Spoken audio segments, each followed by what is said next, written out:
Pada 12 Maret 1986, 7 bahan letupan plastik telah diletupkan di kota Kinabalu. Pada tahun 1986, Sabah telah menyaksikan satu rusuhan yang cukup serius. Menurut petikan dari New York Times bertarikh 21 Maret 1986, lebih dari 24 serangan dan kebakaran, yang telah menyebabkan 5 orang maut, dan ramai lagi cedera. Terdapat demonstrasi besar-besaran, dan serangan gas pemedih mata, ke atas perusuh yang membawa spanduk, menjanjikan kematian kepada pemimpin politik, dan seluruh kumpulan etnik.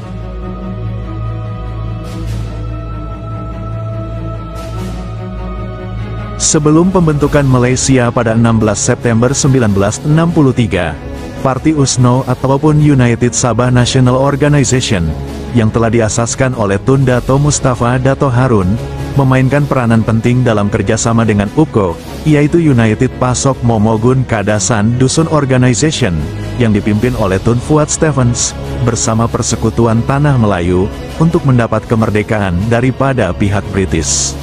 Pada tahun 1975, Setiausaha Agung USNO yaitu Haris Saleh, meninggalkan parti tersebut dan bekerja sama dengan Ketua Menteri Pertama Sabah, Tun Fuad Stephens, lalu membentuk sebuah parti baru yang dinamakan Parti Bersatu Rakyat Jelata Sabah, ataupun Berjaya. Parti baru ini berjaya mengalahkan USNO pada pilihan raya negeri tahun 1976, lalu membentuk kerajaan. Tun Fuad Stephens telah dipilih buat kali kedua sebagai Ketua Menteri Sabah yang kelima, namun hanya selepas 44 hari menjadi Ketua Menteri, Tun Fuad Stephens meninggal dunia dalam nahas kapal terbang di kota Kinabalu pada 6 Jun 1976, yang dikenali sebagai tragedi Double Six. Haris Saleh menggantikan tempatnya sebagai Ketua Menteri Sabah yang ke-6. Parti Berjaya telah memerintah Kerajaan Negeri Sabah selama 8 tahun bermula dari tahun 1976 sehingga tahun 1985. Namun begitu, kemenangan Parti Berjaya ini bakal berubah, dan disinilah bermulanya rusuhan di Sabah pada tahun 1986.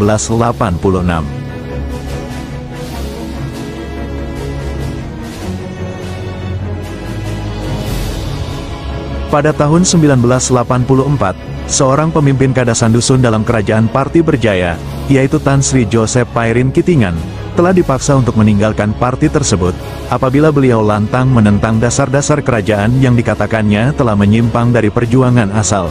Beliau turut dipaksa mengosongkan kerusi Dewan Undangan Negeri Tambunan pada ketika itu. Pairin kemudiannya dengan berani bertanding dalam pilihan raya kecil Tambunan pada Desember 1984 sebagai calon bebas menentang calon kerajaan. Beliau telah berjaya mengekalkan kerusinya dengan majoriti besar, sebanyak 3.048 undi. Kemenangan tersebut telah menyemarakkan api perjuangan untuk mengubah senario politik di Sabah. Dengan itu, tertubuhnya Parti Bersatu Sabah pada 5 Maret 1985, dengan Pairin sebagai presiden parti. Ideologi yang diperjuangkan oleh Parti Bersatu Sabah ini, merupakan pencetus perubahan besar senario politik, sekaligus mendapat sokongan majoriti penduduk di Sabah.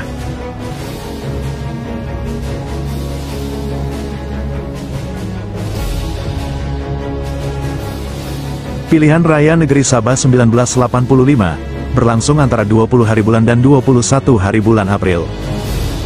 Pilihan raya ini adalah persaingan sengit antara 3 pihak, yaitu Parti Bersatu Rakyat Jelata Sabah ataupun Berjaya, yang mewakili Barisan Nasional, Gabungan Pemerintah Malaysia, dan diketuai oleh Ketua Menteri Haris Saleh pada waktu itu.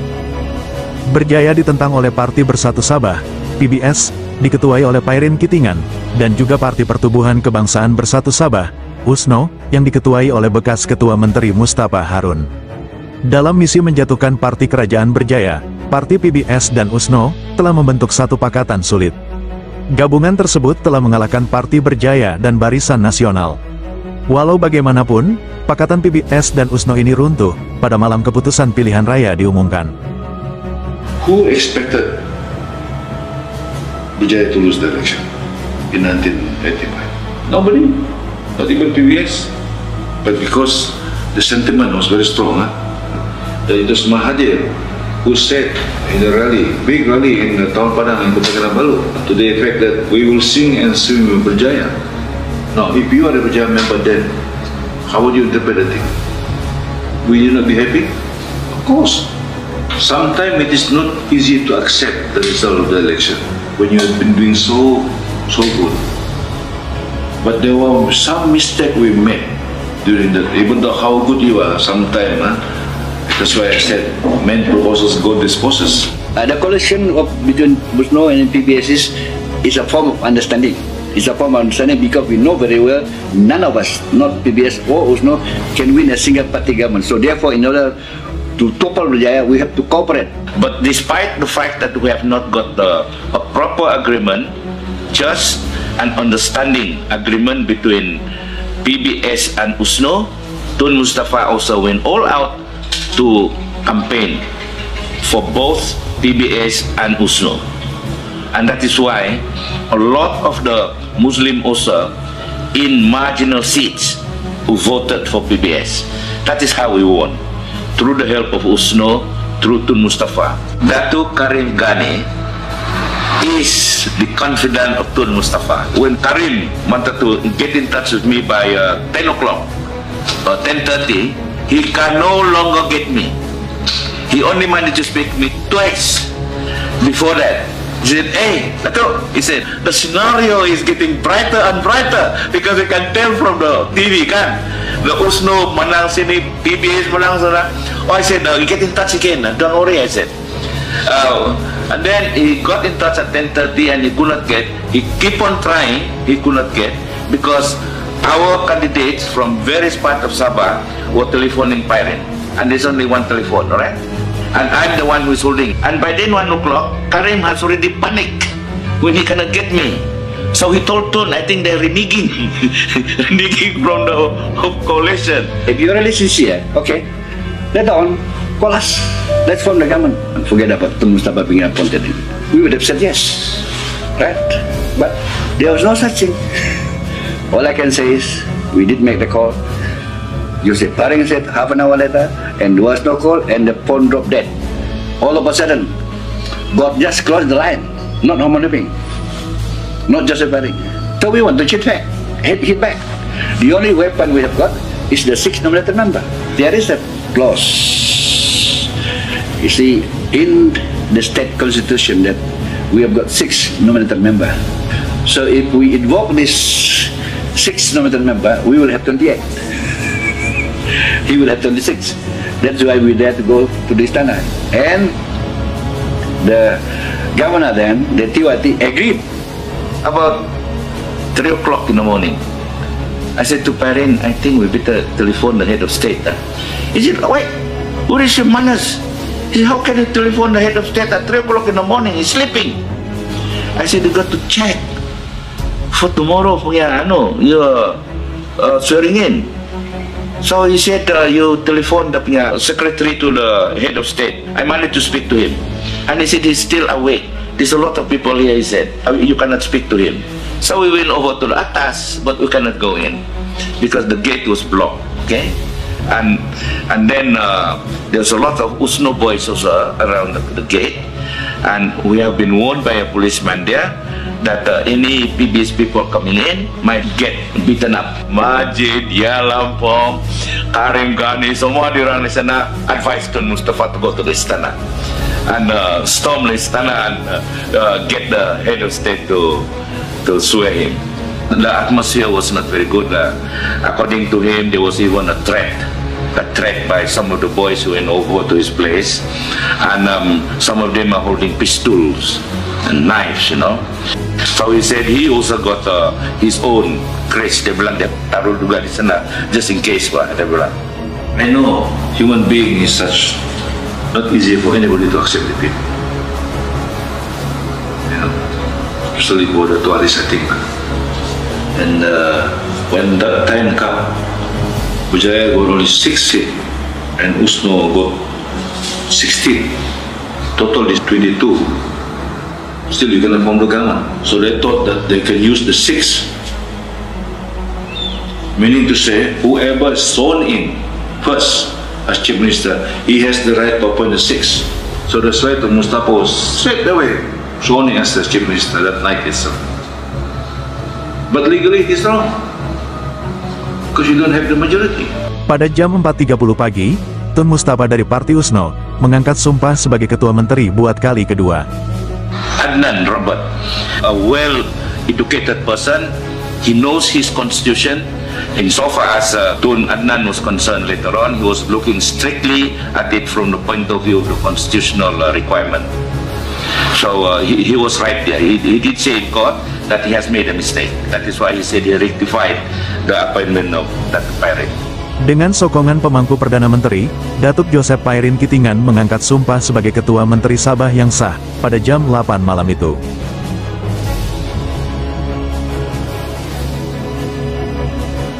By 10 o'clock, Pairin was back in his house as the chief minister.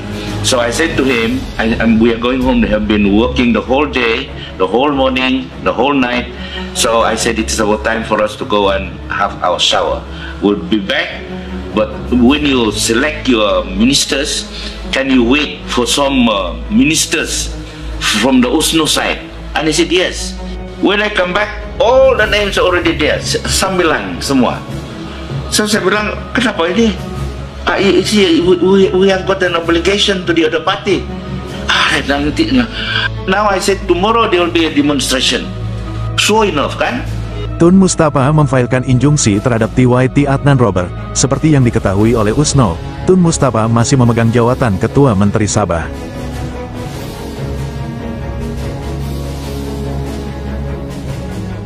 That morning, saya tengok itu Padang Merdeka di KK. Saya bilang, kenapa itu? Banyak itu bas USNO.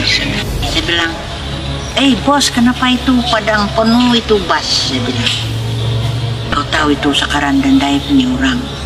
Itu Datuk Mustapa bawa dari Sempurna sama itu, dia bilang. Jadi, early morning kan 9 o'clock. Saya tinggal satu meletup bom di in front of the MPKK punya stesen minyak. Bom tangan. Banyak kereta kena meletup di sana, orang hantam bom tangan. Itu orang yang itulah saya bilang, yang orang itu pelarian itu dari Pulau Gaya. Dia orang sudah sedia bikin bom ikan. 这边这个在这边。 我们做这个泵在这边，跟那个 mechanic 做好了，我们进去是吧？他那边爆炸，我们以为这个爆炸，它一爆炸很多那个烟哦，看不到啊，那个烟一走了是吗？原来是那个泵那边，我们的工人还在那边泵哦，这边旁边哦两个，还没有开那个店那边都爆炸了，很快哦，全部这个玻璃全部爆。 那个屋顶跌下来，4个那个爸妈的人全部弄到那个耳朵，定了，没有3天然后就好了。我带去 hospital 啊，全部带去 Big Reservoir Hospital。你知道为什么这样发生吗？这个是 politic 的东西来的嘛，因为什么好像是白领赢了是吧？ 他们不甘愿哦，就是做到这个东西出来了，是不是？这个很简单的东西来的。I was from my office from Wisma Sabah and I walked across here. There was no occasion that I had open space to walk across here to see my friend Roger. Then as I walked here, there was no divider or something. Bomb went off right in the edge. I can see that the canopy was damaged and all that, and I got frightened. And I didn't know what to do. I was in a daze. Then I walked back. I decided to walk back to Wisma Sabah. Then another explosion occurred. Very loud bang. Then we went to investigate, and it happens to be a bomb planted under my staff car, and his car was a total wreck, totally damaged. Saya punya arahan pasal saya marah sama Pairin. Orang yang tidak mematuhi undang-undang itu, kita tidak ada pilihan lain. Sama ada hidup atau mati, itu saja.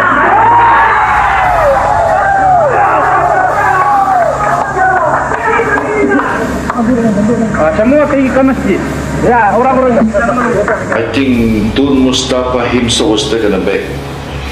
I think of all people, he was the one who was promised by somebody from Kuala Lumpur that if there was enough firepower, then emergency will be declared. Because I went to his house, I asked him why this thing happened. Tun. Oh, biarlah, that's what he said. And I can tell you this man, that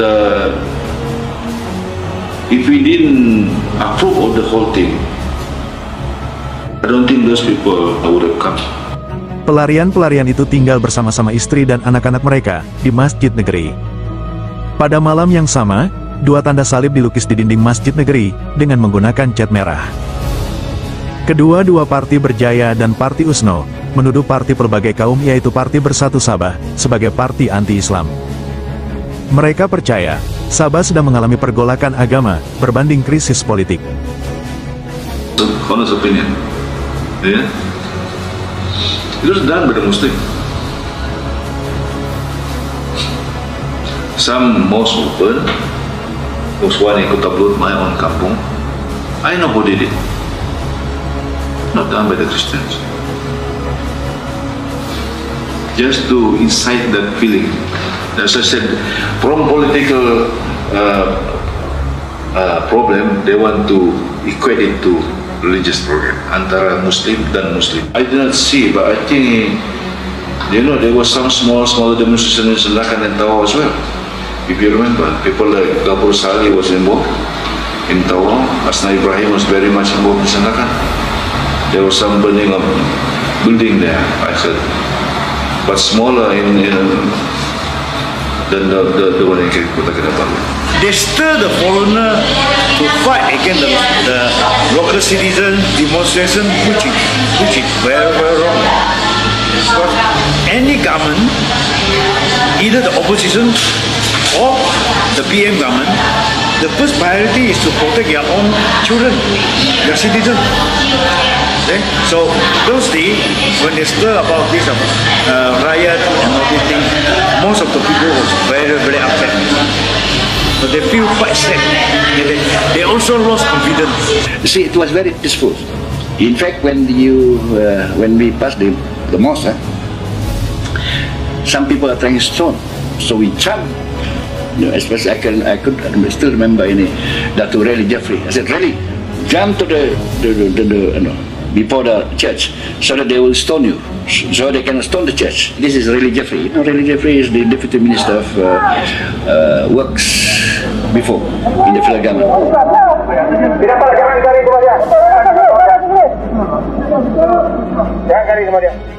Okay, Asad, you kill him back.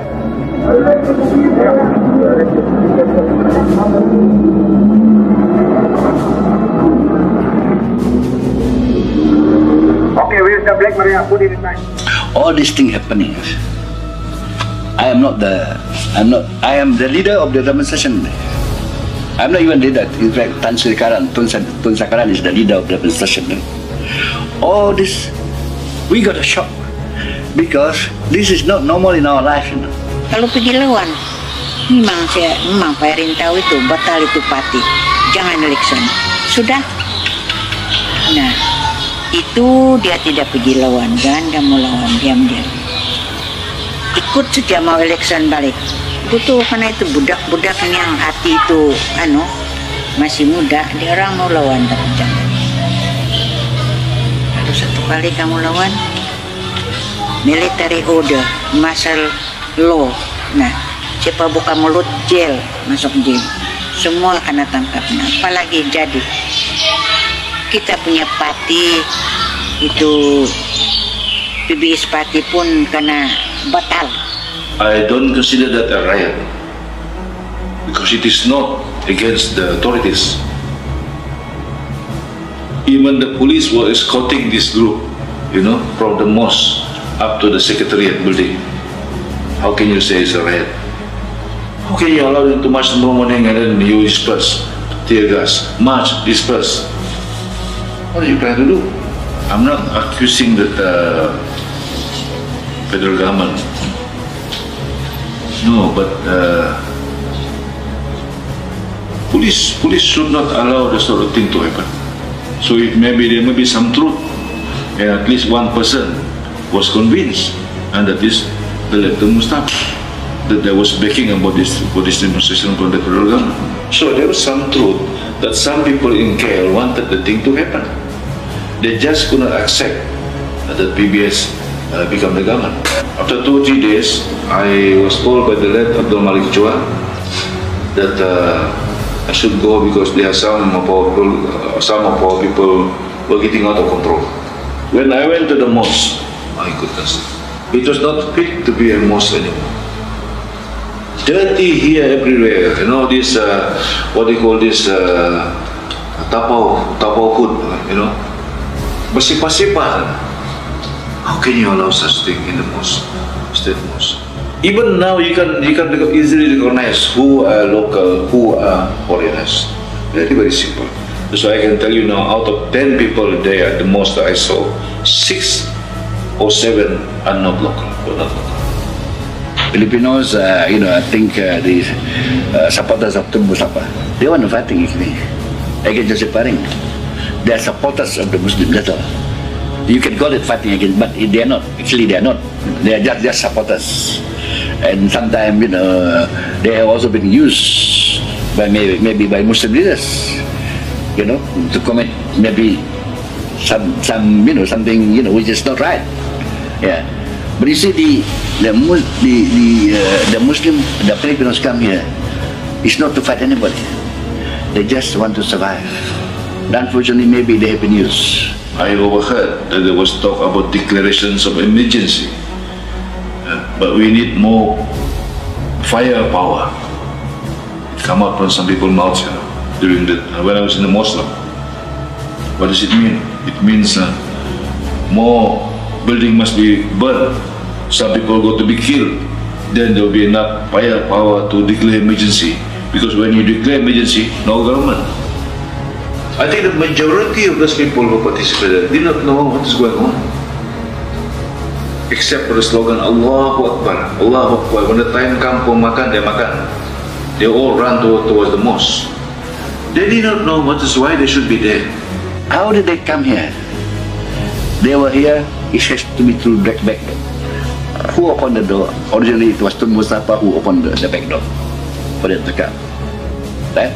And I think Tun Mustafa maybe have got this vague idea about having the Muslim here, and later on probably become citizen, and they became part of his supporters. So when Tun Mustafa was involved in this fighting, political fighting, so they had no choice. What choice have they got?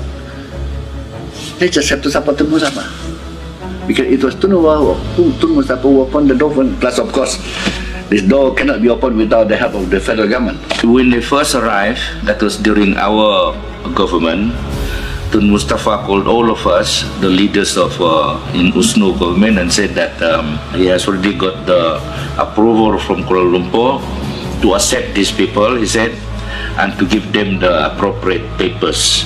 They have a special pass, They are not citizen, they cannot vote yet at that time, but they have got the special pass, and they are allowed to get any job that is available to them. At one time, they were also paid, I think, $2 to $3 a day for their food, and that was later on billed to the federal government, I think, not the state.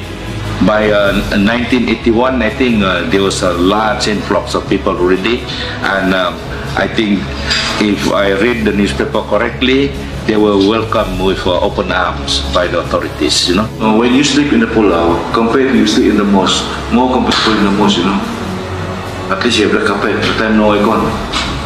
But if you have the carpet, so once in a while in your lifetime, you're taken from the island, go and sleep in the mosque, running water, electricity, because you accepted. You see, even small children were there. A lot of small children. Others bringing their children. It's like a holiday, Parents had no choice but to declare the state election for 1986. He just said that he has dissolved the assembly. PBS menang pilihan raya tahun 1986 dengan majority, mengambil 34 kursi dari 47 kursi yang dipertandingkan. USNO dan Berjaya kekal sebagai parti pakatan sehingga tahun 1990. Dalam peristiwa ini, dilaporkan sebanyak 34 bom, 20 kes kebakaran, 56 ugutan bom, dan 73 buah kereta musnah. Seramai 1.763 orang ditahan, termasuk 6 orang yang ditahan di bawah Akta Keselamatan Dalam Negeri. Perintah berkurung berlangsung selama 39 hari, dan jumlah kerugian akibat rusuhan di Sabah dianggarkan bernilai 10 juta. Akibat dari rusuhan itu, terdapat 5 mangsa terbunuh. Riasim bin Lakim, seorang nelayan, mati akibat letupan bom. Muksan Sawat, seorang perusuh berbangsa Suluk, mati terkena tembakan polis. Di Sandakan, Chong Tong Sing, seorang penjual surat kabar, mati terkena bom. 2 lagi wanita yang tidak dikenali, mati terbakar. Untuk semua kerusakan yang dialami, tiada mana-mana pihak yang mau bertanggung jawab atas sekatan yang berlaku di seluruh negeri. Ahli-ahli politik pasti akan menyatakan bahwa rusuhan yang berlaku di Sabah ini adalah kesan dari konflik politik.